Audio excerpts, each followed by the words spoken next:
You should know who your top 10 clients are. If you're listening to this, you don't know who your top 10 clients are, meaning look at your revenue for the past year, for example. Who are the company and who are the type of person who purchase with you the most?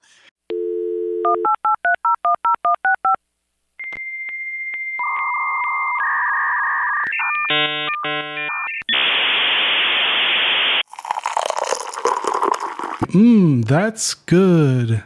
And welcome to a new episode of Digital Coffee Marketing Brew. And I'm your host, Brett Deister. And always, just please subscribe to this podcast. It really does help, and leave a 5-star review. But anyways, we're going to be talking about customer retention, RIO. It's just one of those things that really is like the focus in the forefront of a lot of businesses right now, just because of inflation and everything else. And all businesses are trying to figure out what they can use and what they can't use. We're going to be talking about that. We're going to get into it with Swire right now. And he is just a person that has helped customers with growth, with sales, retain employees, and just helps with customers in general. He's been an entrepreneur business owner for 2003, but he's based in Los Angeles, and he's just specifically about custom branded products. But we're going to get into it. So welcome to the show.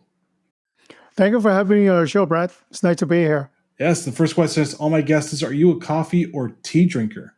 Coffee. I have it here. Any like specific brews that you like dark, medium, light? I like the Pete's coffee, the one that they now carry at Costco. I have that every morning. Ah, got you. But I gave a brief explanation about your expertise, but can you give our listeners a little bit more about what you do and your business as well? Thank you. My name is Swire Ho. People also call me the promo guy. I'm in the promotional product industry. When people think about our industry, they normally use the word swag, which stands for stuff we all get. Since we're having this conversation that I'm not for giving away to everyone. So I help my client to grow sales, to retain the client, to give people a meaning to be loyal to their brand. I'm sure that you have a lot of questions for me, Brad, and let's go from there. All right. And the first thing is just the current economy right now, like interest rates are high and everything's up. Let's just say that food's up, everything's up. So like in the business sector right now, how can you retain that customer loyalty in a economy where no one's really sure where it's going and everybody's really just like waiting for the ball to drop? That's a tough question to answer. And then you could do your part, I think, by understand your customer. Because think about your own experience. When is the last time that you order from a company, big or small, that they ever contact you after the sale? Chances are none of us have, or they might send an email survey, things like that. But really, when is the last time that they try to reach out to you, they're asking you, are you happy with the service? And then if you are, and if you're a smart sales person, then if you know that your customer are happy, then you will probably ask this follow-up question. Do you happen to know other friends or colleagues that could also use our product and services? Would you mind to introduce me to them? So not only you are checking in, sometimes they will give you their concern or sometimes they complain. You have to address it. And once you address those concerns, then you're actually asking for more referral. Maybe you ask for the review, right? So you're actually using this time to connect with your client, building the relationship. At the same time, you're driving up the referral for your business. It's more about the personal touch because, like I said, I use services and all. They just give me an email like, "Thank you for signing up," and I'm like, hey, "Yeah, whatever." I get a lot of those, so I see them, but I don't really open them. Yeah, because a lot of time when we call, we're trying to, let's say we try to check our package, right? We call the call center, the big company. Then you know that whatever nice things that they say to you are not really going to translate to actual action. But if you are listening to this and if you can make changes or make updates for things that you do when people call you for concern, that's how you're able to build that relationship and building that loyalty. Because, wow, I address my concern, they take notes to it, and they change it. When is the last time you see any company do that? Not very many. They ask for like reviews, but they all want the 5-star reviews. They don't want the bad reviews. But when you ask for reviews, the majority of the reviews you're going to get are usually all bad because people are upset at you and they were like, I want to make sure that people know I don't like you. So how do you actually get those better reviews? That's the first step. You should reach out to the client or people who purchase from you and then just check in. Are you happy with how the product was delivered or how the service were performed? Sometimes you do get the angry people, right, to leave the one-star review. Then maybe they just want to vent. Maybe they just want you to show up at a different time or maybe do things a little differently. So if you actually address that, so you already eliminate those one-star review. But because sometimes people want to complain and maybe they are upset a little bit. But when no one is really listening to them, then it escalates and then they want to let everyone know on the internet, on the forum knows that I really hate this company and don't work with them ever again. So for like the PR person, is it up to them to figure out how they can work with customer service to at least give that personal or PR touch to it? Because it is about awareness, but also customer retention as well. So should the PR people be like not micromanaging, but at least understanding like what customer service or the call centers are going through? Depending on the size of your company, right? So if you're a smaller company, obviously the sales rep or the owner itself can do that call. But if you are talking about a bigger organization, the product specialist or team should be dedicated to those follow-up calls because you want to have customers that are happy. Think about this, right? When I work with customers, they spend a lot of money trying to acquire a customer. They spend a lot of money, sometimes millions, right, to get people in the door. But when I ask them, how much do you spend on retaining your customer? A lot of them actually don't have any budget. But think about this. People already purchased from you. They already trusted you, right, to interact, to pay for the transaction the first time. Why not keep them happy so they will actually do more reorders for you, do the review that you're hoping to do, or really get them to turn into a mini ambassador, what I call, and to tell other people their experience. So to spread the word, we talk about user-generated content a lot. By a user actually, sometimes when you go to YouTube review, they're not paying. They're just people buying the product. They use the product or services, and then they just tell their followers what their thoughts about that product and services. So you can actually encourage those content if you're in touch with your customer base, and actually you could guide them or coach them a little bit. If you're really happy with what we do, would you willing to share your experience with others? So that's how you actually build up your loyalties and build fans that are like to share your work with others. So let's say like a business, maybe it's more likely a small business hasn't really created that type of user generated content program. How would they start? Would they start you like Googling the YouTube videos or LinkedIn or whatever and finding those people that actually like their products, or should they already know through like their email list and everything, or even from how long their customers have been using their product? Should they know through there? Like how would they be able to build this out? That's a good question. So if you're a small business, let's go into a small business example. So you should know who your top 10 clients are. If you're listening to this, you don't know who your top 10 clients are, meaning look at your revenue for the past year, for example. Who are the company and who are the type of person who purchased with you the most? Really dive deep of why they purchased from you. How was the transaction? Do you know that actually they're happy or not? If you don't know, you should actually pick up the phone and call the customer. So what you want to do is you wanted to find out what demographics, what target clients you are more engaged with versus other. And don't try to go for, I want to target everyone approach. If these clients are paying you the most, these are the top 10, their similarity, maybe a job title, maybe their demographics, or maybe their company size, they are similar. So then you know that you're better in that sector. And then if you build a relationship and you really ask that question, are you happy with what we have done for you? And granted, if are you able to connect us with other people or maybe other departments that could also benefit from our product and services, you'll be surprised that without closing a single customer, you can actually build on your current client the way to almost double your business at least. And so would this be different from B2B and B2C? Because obviously B2B may actually be on more LinkedIn, and then B2C you could probably find on more YouTube. Or have you seen like there really is no difference with user generated content from B2B to B2C? For B2B, it would make sense because if, for example, if you provide services to large organization, chances are there are other departments who could also benefit from you. But if you use B2C, going back to our example earlier for user-generated content, if you know that your top 10 client, they always buy from you, obviously they like you, right? If not, they won't be buying from you.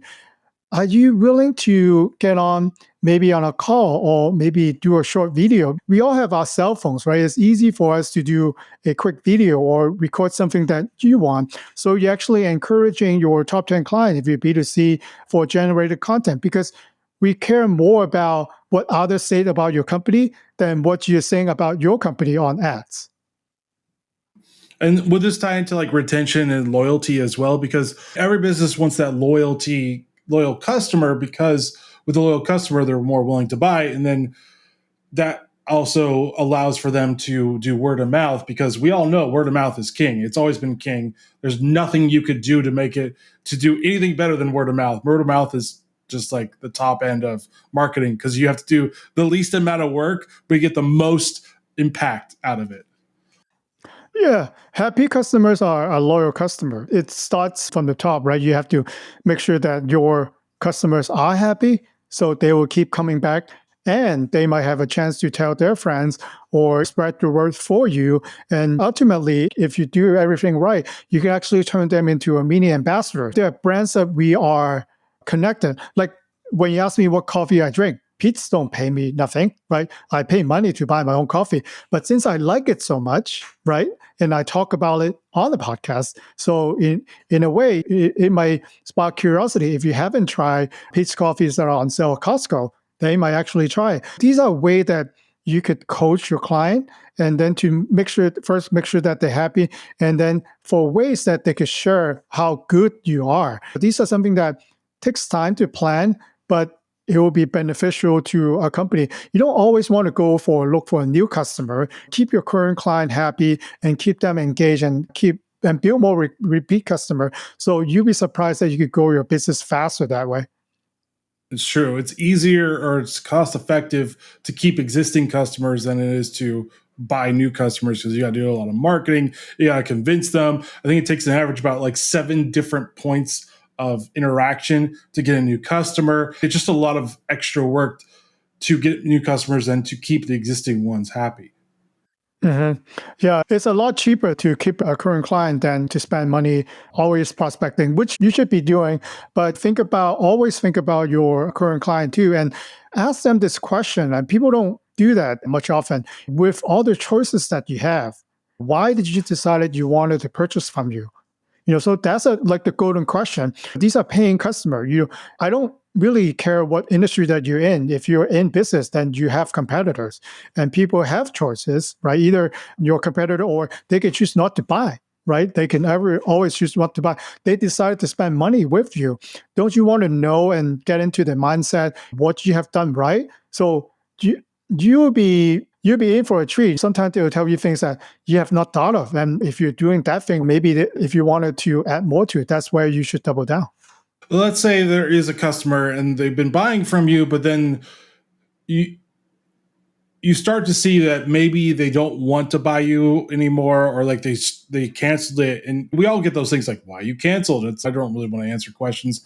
I just don't like your product. How do you get them to come back? Because like I said, you want to keep your returning customers, but let's say they just aren't satisfied anymore. How would you go about keeping them or gaining them back? Depending on the industry, right? We're speaking on a very broad question. I think the best customer who can do the best retention, let's talk about DSLR camera, right? Canon, right? They have a big following. People who are professional, who are amateur like myself, buy Canons. But how do they people keep buying the new camera? They have different education seminars. They have magazines. They have forums. If I ever run into any questions with my Canon camera that I'm using, I can hop onto a forum and search any database that I need. Think about how you can educate people. They might not engage with you if you call them. That's the society we've lived in. We don't want to be on the phone. But if I'm learning something, if I'm learning from others, how I'm able to improve my use of my cameras, I'm engaged. So think about when people walk away from you, are they engaging with you? Do you see them engaging you with social media? Are you sending them news about your upcoming products? Or do you just call them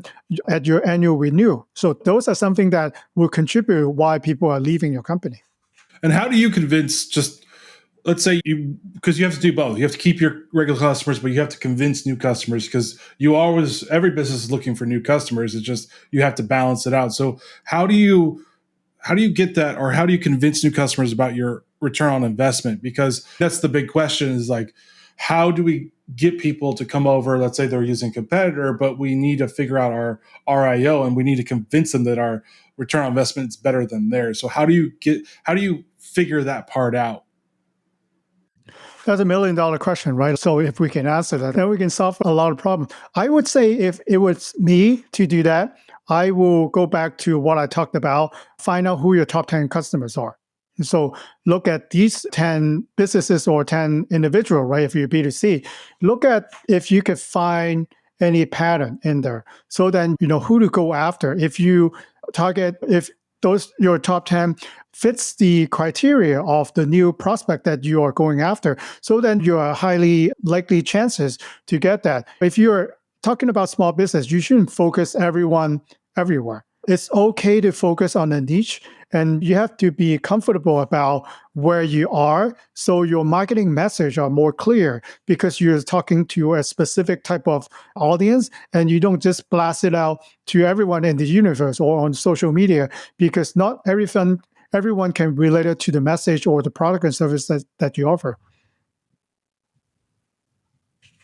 What's if a small business doesn't understand their niche? How would they go about figuring that part out? Because a lot of people can start businesses are like, I'm going to do this, or even podcasts, for example. They're like, I'm going to basically my podcast will be for everybody, and you're like, that's not really the most prudent thing to do. So how do you like figure that part out? Because I think a lot of businesses think they figured it out, and then they go, no, that actually is very wrong. I would still sticking to your revenue, right? Or if you're a newer business, think about who engaged with your content the most. Or if you are brand new in the business, talk to people and see who like to engage with you more. Then you build down on your list. But if you have been in business for a little bit, it won't go wrong by going back to your paying customer because they have their choices. They choose to work with you. Do you know why they work with you? A lot of businesses don't know that.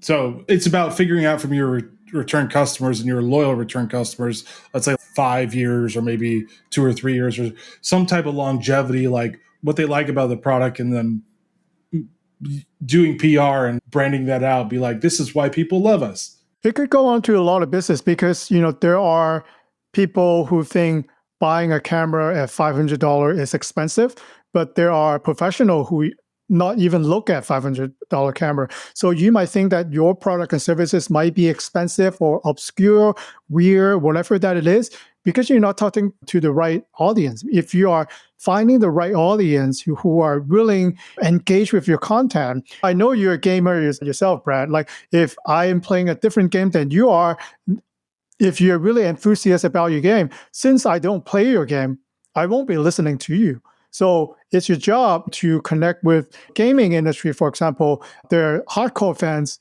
playing a certain game. They won't play other games at all, right? So it's the job for the company or for content creator to find those people within the community and to speak the language and to speak to them. What do they really like? Then you can actually answer a lot of your own question. How do I market? Which platform do I use? Do I use ad? Do I use social media? Am I going to be on Twitch or YouTube?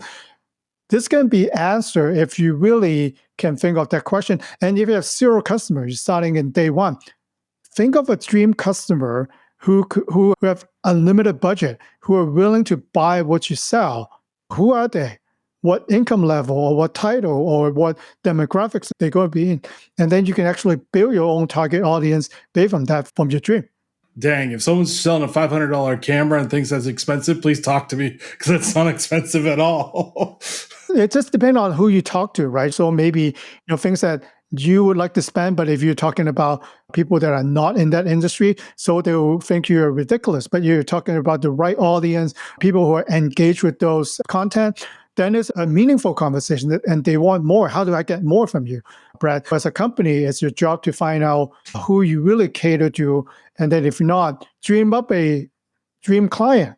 What should they be? What should they be doing? Like, where did they go to consume the content? With that, you can actually answer a lot of the question and avoid yourself going in circle and wasting your money in marketing and PR. And then for your loyal customers, should you do specific like email newsletter and stuff and like specific promos maybe for the longevity of whoever the customer is? Should you have like specific things for your really loyal customers? Because they may be your early adapters. They may be the ones that are like shouting from the rooftops. Should you have a specific thing for them to make them feel like that you care about them? Because you really should. But a lot of times businesses are just like, yeah, they're buying from us. We don't really care. As long as they're buying from us, we don't really have to do much. Yeah, in my line of work, what I think really powerful is turn your customer into media ambassador for your brand. So you don't really have to spend too much. Going back to the gaming community again, Brad, let's say if I'm a game manufacturer and I just create that special t-shirts for 150 of my best creator. So if you're able to create content for our upcoming game, for example, then I'll send you that brand new t-shirt we'll send to you. The t-shirt itself doesn't cost that much, but by you doing that, you're actually encouraging people to do user-generated content for your upcoming release. And then that people like to brag about, I'm special, right? I'm wearing that t-shirt now saying that I'm the content creator because I win that 150 creator special, for example. Then they actually become ambassador, so to speak, for your brand. They will be wearing your t-shirts. And if other people ask them, who did you get that t-shirt from? What do you think they're going to say? I got it for creating content for this company, and they gave me a shirt because of how I created the content. But I also love the game too, because from your example from gamers, if we do not love the game, we will let you know how much we do not love your game. So we could substitute that with different products and different campaign, right? So we actually get people first to engage with us. They give us the user-generated content, all for the cost for printing 150 t-shirts. Think about that as a cost savings and return on investment standpoint. You're actually using, sometimes you don't even have to use physical product. You could give people a badge or a skin, right, in certain game.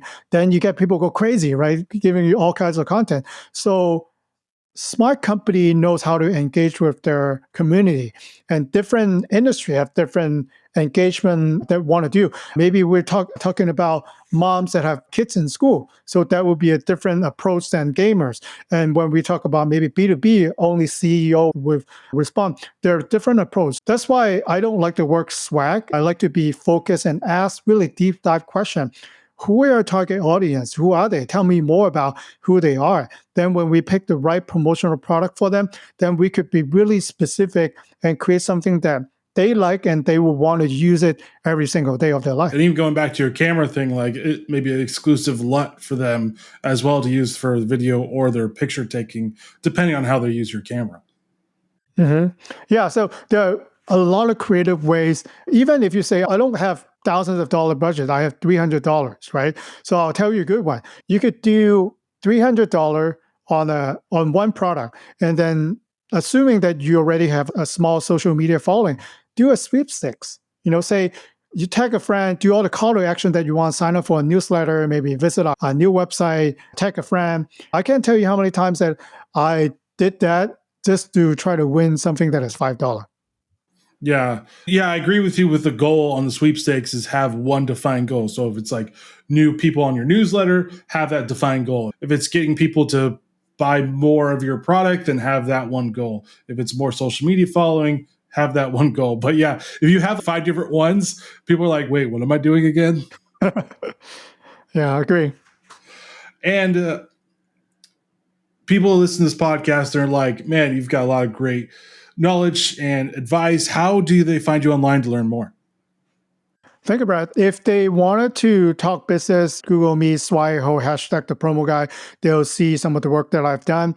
And for your listener, I will also create a backlink that they can actually book me for a consultation meeting. I'll run you through all the scenario questions. And then drill down to a proposal, who are your target audience, that we could create a custom ideal profile for them and find the right product that can engage with you on the campaign that you want. I will send that link to you for your listeners. All right. And any final thoughts for listeners? I think we talk about a lot of stuff, Brad. I think if we drill down to one of that, really you have to answer for yourself before you're spending any marketing dollar. Who are your target audience? If you answer the questions, you solve a lot of questions and stop wasting your money in things that you don't need to do. That's even good advice for podcasters who are your ideal listeners. And thank you for joining this podcast. We really appreciate what you did and shared. So just thank you for joining. Thank you, Brad. And thank you, as always. Please subscribe to the podcast on all your favorite podcasting apps with a 5-star review. Let us help with the podcast and let us know how we're doing and do better for you. And join us next week as we talk to another great thought leader in the PR marketing industry. All right, guys, stay safe. Get to understanding your target audience, your loyal customers, and your retention of those loyal customers. And see you next week. Later.